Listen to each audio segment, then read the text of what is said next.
Hi everybody, Corey with Coldwell Banker here. I hope you're having a fantastic day so far. Today I'm going to talk more about the National Association of REALTORS, or N.A.R. lawsuit and settlement. It actually takes effect today, August 17th, 2024, and I've taken some very copious notes that I want to make sure I cover everything. This is going to be a little bit of a longer video, and granted, I'm not a lawyer or an electrician or an engineer, but I've done a lot of reading, and I've condensed it into this Cliff Notes abridged version, if you will, sharing with you. I'm also going to share directly with my buyers and sellers. And granted, I've already had this conversation with most of them, but what I'm also going to do is I'm going to share additional resources in the comments below. So before we get into what's changed, I want to talk to you about the lawsuit itself. It was started back in 2019 by a group of home sellers under the premise that large real estate brokerages and the National Association of REALTORS were conspiring to inflate the commissions that sellers paid. In large part, up until this point, sellers paid a commission that included both the buyers and the sellers or listing agent percentage. This lawsuit was settled back in October of 2023 for $418 million, and I'm sure the lawyers are getting paid, the claimants are getting paid. I think I read somewhere that the claimants are getting about $150 each. And the most important thing to note here is that reform in any industry, it's normal. The mortgage industry went through this back in 2006 after the recession. The real estate industry is going through this now, and real estate will acclimate to this too. So before I get into actually what's changed, I do want to cover some misconceptions that are out there. It's kind of like that game where kids would play. I don't know if they still play it. They'd whisper in somebody's ear and it'd go around the circle to all the kids, and it would come back to the original kid, and it was something different. So let's just clear up a few things. So the first misconception is that commissions are not negotiable. The fact of the matter is, commissions have always been negotiable. Sellers have always been able to shop as many realtors as they want and find the agent and service and compensation that works best for them. Also, another is commissions are set at 6%. There is no set percentage. Granted, a large majority of commissions, total commission for both sides, has been between 5 to 7%. Maybe that's where the 6% came from. In Florida, we can actually legally charge up to 10%. I myself have taken listings at a very high percentage, but it's all relative to the value of the property. For example, I've got a land listing now that it's only $10,000, I think. So that's going to be a higher commission percentage. However, if it's a property worth $400,000, $800,000 or more, okay, that's going to be a lower commission percentage. So it's all relative. And what's important to note here is this commission percentage is relevant to what it takes for that agent to sell that home in the seller's time frame to a qualified buyer. It's everything that that real estate brokerage brings to the table. It's everything that that individual agent brings to the table, because no real estate brokerage is the same. We all have different resources. No agent is the same. So there is no one size fits all. And again, it's also relative to what the seller perceives they're getting for their value. And of course, it's negotiable. So another is that the seller's agent determines the buyer's agent commission. That's also not true. That's been determined by the seller themselves. Another misconception is that U.S. commissions are higher than any other country, or most of them. Most countries, or a lot of countries, not only do they pay commissions, but they have to pay marketing, advertising, staging. They also have specific taxes and fees pertinent to their country. And for example, in England, because I have several clients over there, it could take up to 8 months to sell a home. Here, we can close in 7 to 10 days if it's cash. So it's different everywhere you go. Also, another is buyers might have to pay their buyer's agent's commissions. This is partly true. It really just depends on that individual seller. The buyer's agent is responsible for paying a commission but actually could be offset by the seller's concession where they're paying in full, part, or nothing. And I'm going to talk more about that later. Another one is that the National Association of REALTORS prohibits commissions being advertised. This is actually only in the MLS. There are other ways that this will be done, which I'll talk more about later. Here's the big one. Home buying will get less expensive. This is absolutely not true. This comes down to a basic principle of economics, the law of supply and demand. Another is that brokers will probably quit the business. We're actually seeing this now. We're seeing buyers agents getting out of the business. We're seeing brokerages that focus mostly on buyers. They're struggling maybe to adapt, or they're getting out of the business. And what I would tell you is that some agents getting out of the business, honestly, it may not be a bad thing. Because the fruition rate, well, I'm going to talk more about this later, because I really want to get back to what's going to change effective today, August 17th, 2024. So the first one is that the offer of compensation will no longer be displayed in the MLS. It's actually going to be, it's being retooled to a concession. So this is a concession that the seller voluntarily chooses to make to the buyer, which in turn could be used to pay their buyer's agent through a buyer-broker agreement, which I'm going to talk about in a moment. But keep in mind the concession, they've always been negotiable and they'll continue to be negotiable. The concession is not going to go away. Just because this lawsuit is effective today doesn't mean that sellers are no longer they're just going to say, nope, we're not offering this anymore. And here's the reason why. Supply and demand. People still need to buy homes, people still need to sell homes. So for example, I had a contract executed yesterday. I had a buyer looking to buy in Ocala, and they found 2 homes that they like.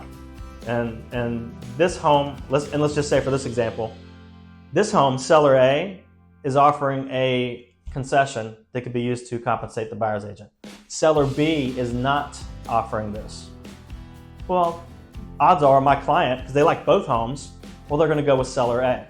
So these concessions are not going to go away. You need to think of them as a tool to get the job done, selling a home to a qualified buyer in that time frame. Okay, now the second thing that's going to change is that effective today, all buyers who are looking to buy a home are going to be required to sign a buyer-broker agreement before they can start looking at homes. This wasn't always the case. Sometimes you would just go out and meet somebody there and start showing homes. So right now it's going to be required before, and it's called a buyer-broker agreement because it is an agreement between the buyer and the brokerage. I am a representative of that brokerage.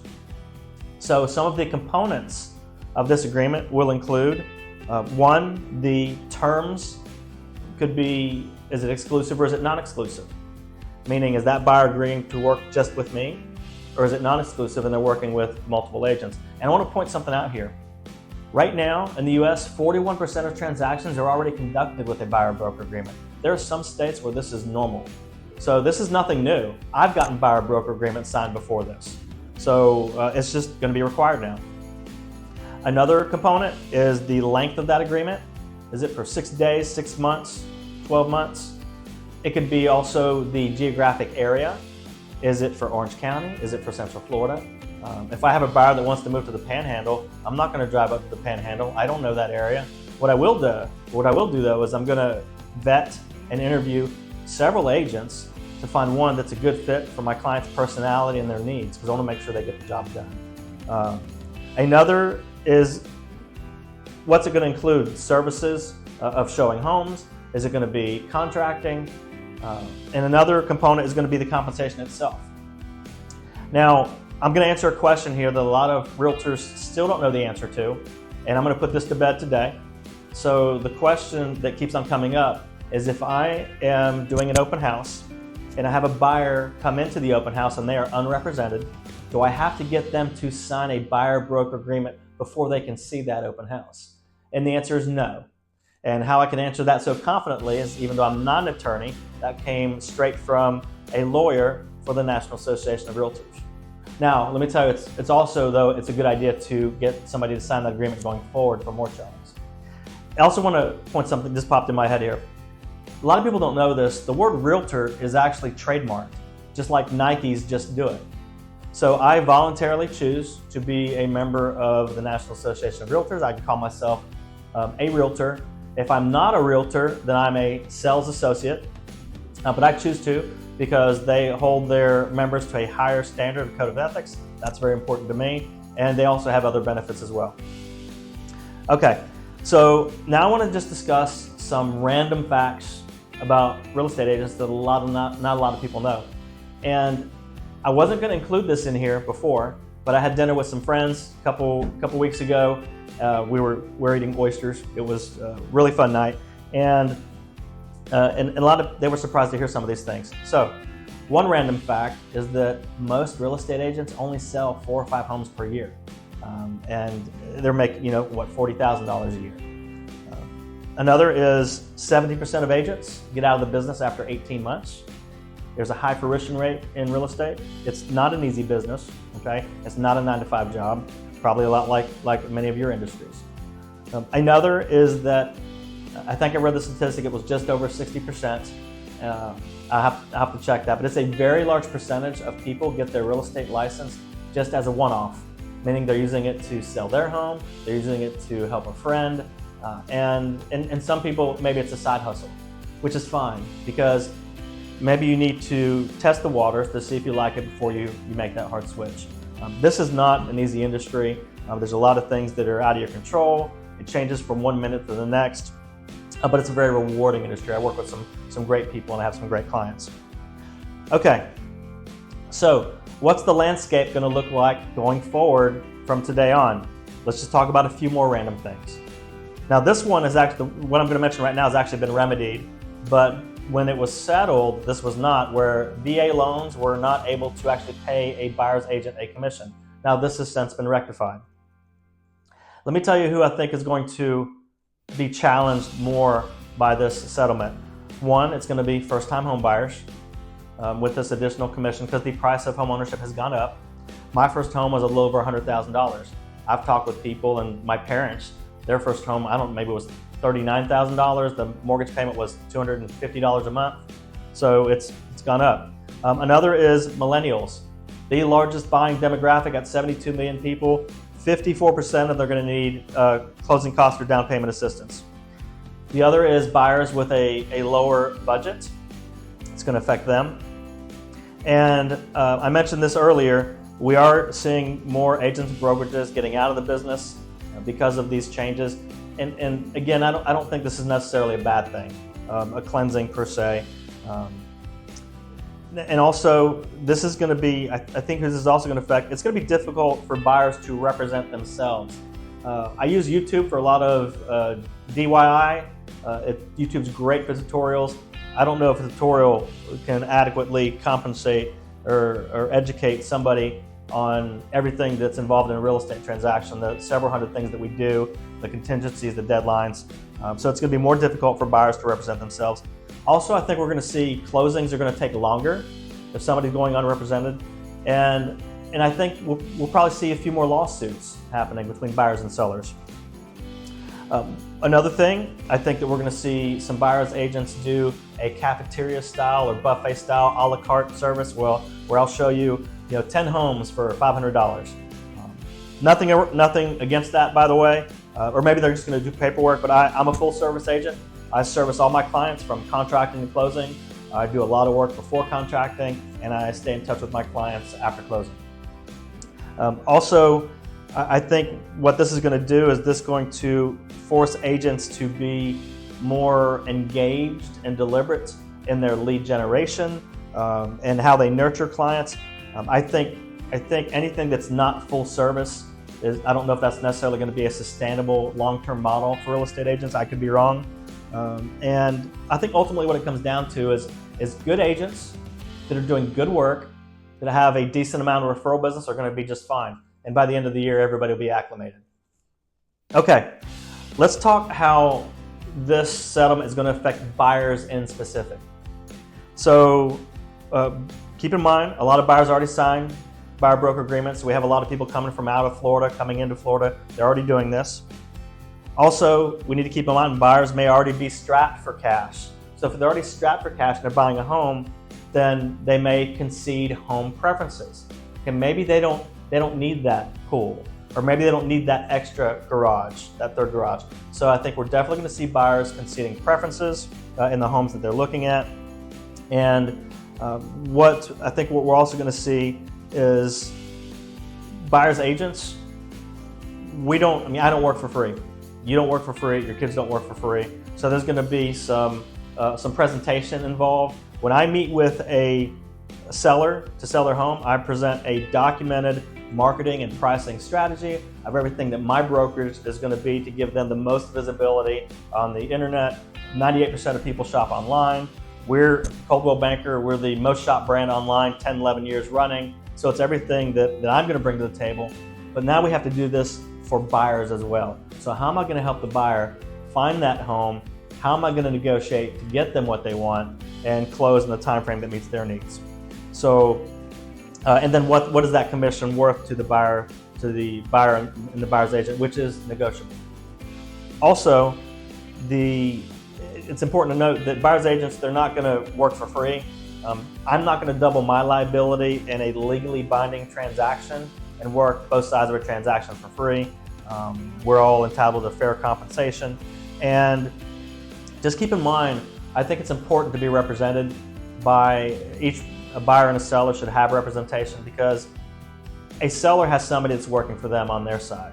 And I think it's important that a buyer should as well. You wouldn't show up to court without representation in most circumstances. So I think that's an important thing for buyers. Let's talk about sellers. Okay, think of the concession as a tool to sell your home to a qualified buyer in the time frame that you need. So it's a tool, and what's that tool worth to that particular buyer? Also, I don't think a listing agent can tell their seller, I wouldn't do it, I wouldn't feel comfortable doing it, tell a seller that don't worry about it, I'm not going to bring any offers from buyers that are going to be asking you to pay any compensation. It's going to happen. It's going to be a part of the contract. Let's see. I think it's a good idea for sellers to think about adding concessions sooner than later, because when a home sits on the market too long, there are several things that buyers think. One is there something wrong with the home? Maybe it's overpriced. There's something wrong with the seller.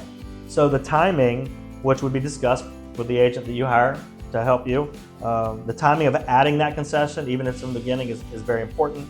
And then it's in line with others.